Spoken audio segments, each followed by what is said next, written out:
الحمدللہ، اگر کوئی شخص صلاۃ استخارہ پڑھنے کے بعد استخارہ کی دعا پڑھنا بھول جائے تو اس کا کیا حکم ہے؟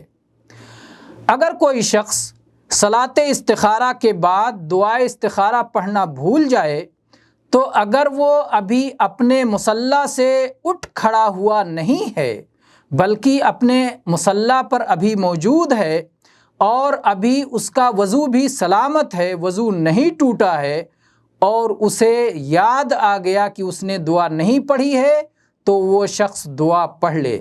لیکن اگر وہ اپنے مصلی سے اٹھ گیا ہے یا اسی طرح سے اگر اس کا وضو ٹوٹ جاتا ہے تو اسے صلاۃ استخارہ کی 2 رکعتیں پھر سے پڑھنا چاہیے اور اس کے بعد پھر استخارے کی دعا پڑھنی چاہیے۔ واللہ تعالی اعلم۔